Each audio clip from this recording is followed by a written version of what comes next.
Hello everybody, this is Dr. Arun P, Associate Professor, Department of Biotechnology. Today we are going to see about the topic patent under Antiphon Patent Principles. In this video, we are going to see about the definition of patent, types of patent, patentable items, patent life, non-patentable items, and patentable and non-patentable biotechnological items. So the definition for patent is, it is an exclusive right granted for an invention. It's a product or a process that provides, in general, a new way of doing something or offers a new technical solution to a problem. And the patent owner has the exclusive right to prevent or to stop others from commercially exploiting the patented invention. So he is the owner, he is the royalty owing person, so he is having all the rights to do anything for his invention. And the invention cannot be commercially made. That is a major important point that we must consider. And it should not be used anywhere else, and it should not be distributed or imported, or it may be sold by others without the patent owner's consent. So if they are providing the particular approval, no issues. But if that case is not there, means we are not supposed to do anything like that. And considering about this particular patent, it belongs to terrestrial rights. That is, that particular rights which is only applicable in the country or the region in which a patent has been filed or granted in accordance with the law of that particular country or region.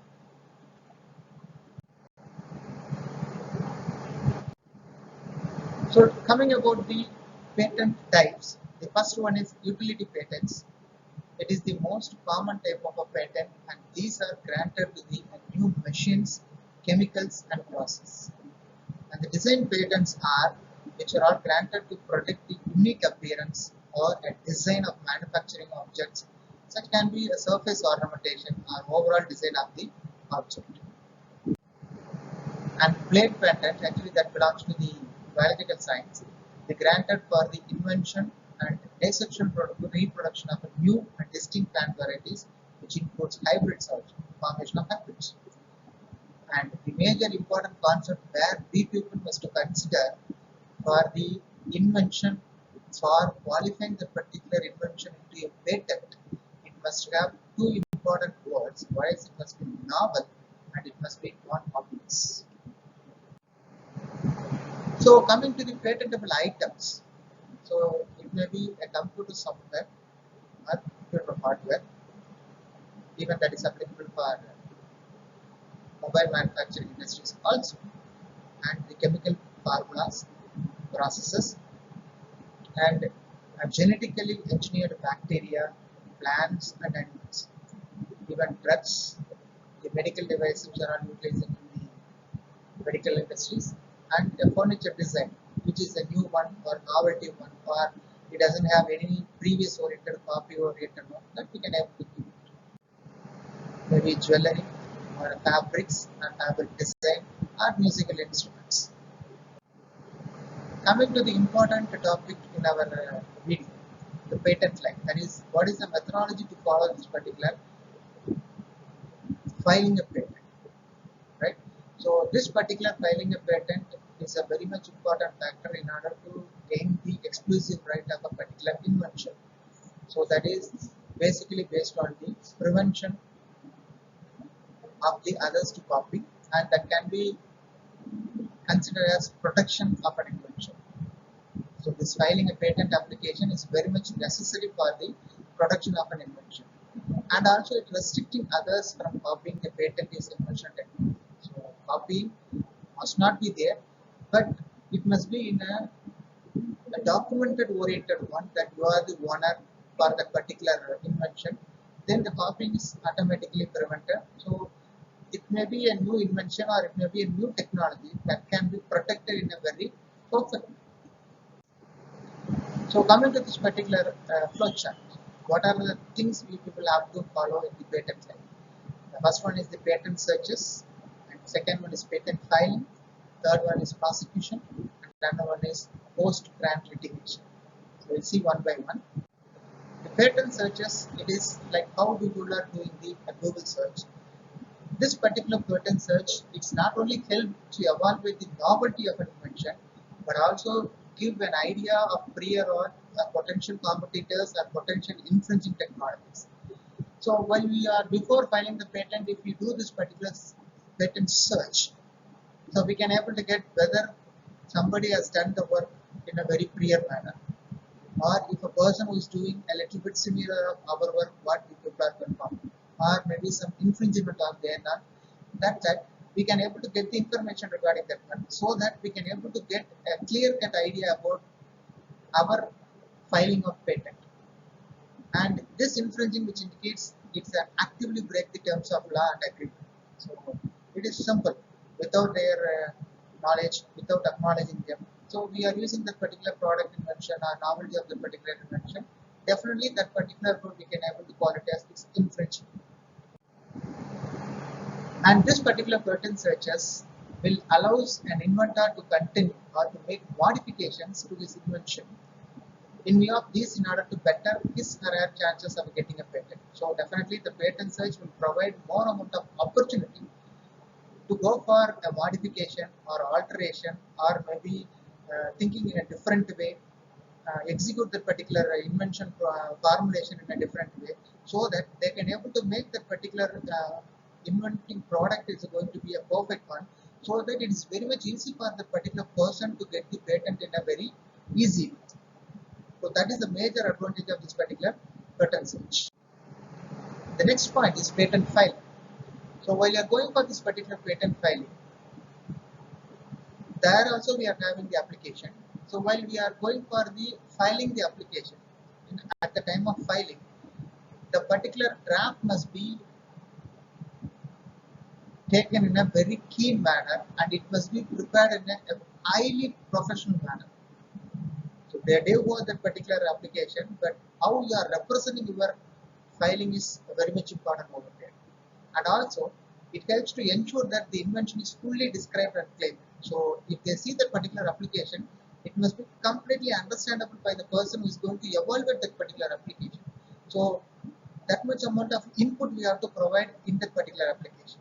And also, it provides the another advantage that it reduces the chances for the objections, maybe rejections also, which can be raised by the examiner during the prosecution. Definitely that examination will be there. The prosecution methodology is there. But if you are filing in a very proper way, you are providing all the information in a very perfect way, automatically what it provides means it reduces the chances for objections. Definitely objection will be there, some clarifications will be there, the queries will be there, but the filing is good. We will not in the space to provide all these type of unnecessary things like objection or something like that. And during the prosecution, to grant a patent application, definitely it's a time-consuming process. It's not like it's going to be ended in a very easy way, which requires the document to be submitted at different deadlines. So whenever they are telling, we have to submit. They are asking any queries within the stipulated period, we have to submit a particular query clarification letter, or if they are asking any questions, we have to clarify it, and it will take some time-consuming methodology also. The major important word what we people must understand and keep it in our mind is office actions. That is, the objections which are all raised by the relevant patent office as to why the patent should not be granted to a patent application file. Definitely they'll ask. Even for example, the person who is doing the research, or maybe in master level or in the research level, what is the purpose of doing the particular research? They used to ask the question. Such like that, what is the purpose of the providing the grant to the particular product when they are filing the particular patent application? They'll ask that particular question without any doubt. So for that particular thing, we must be in a prepared condition to respond to that particular office action under the guidance of highly experienced professionals.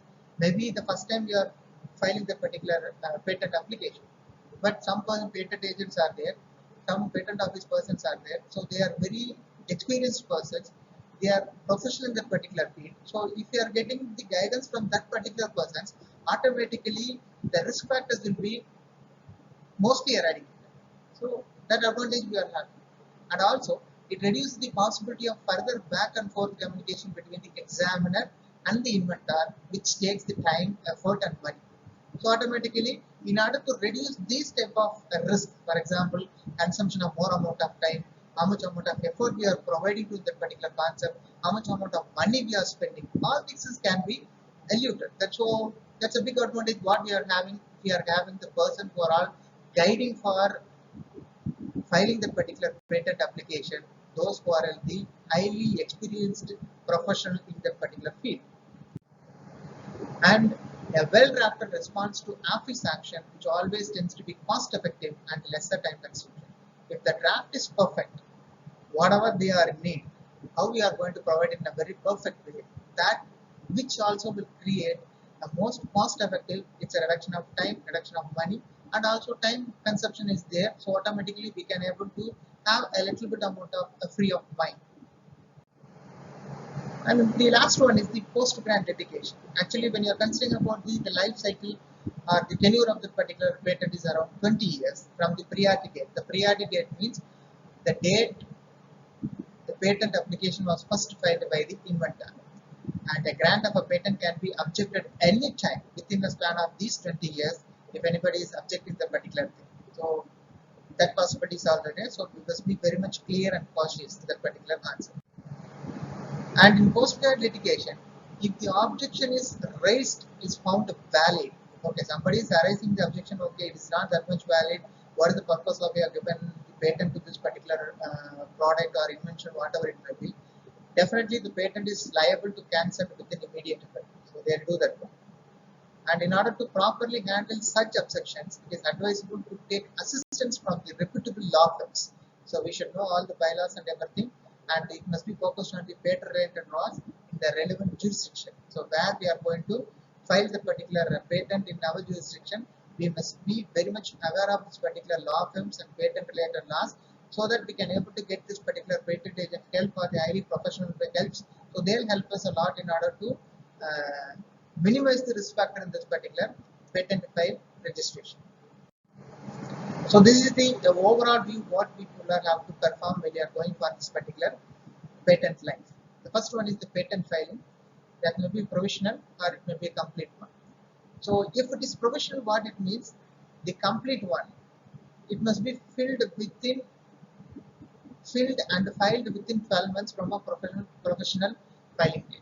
So provisional means it does not have that much amount of a validity period, but complete means that is our exact submission of that particular application. So if you are doing that particular complete application, no problem. But provisional means after registering that particular provisional, within 12 months we have to complete that particular filing process. The next one is the publications of the patent application. That has to take from 18 months from the filing of a date of patent application.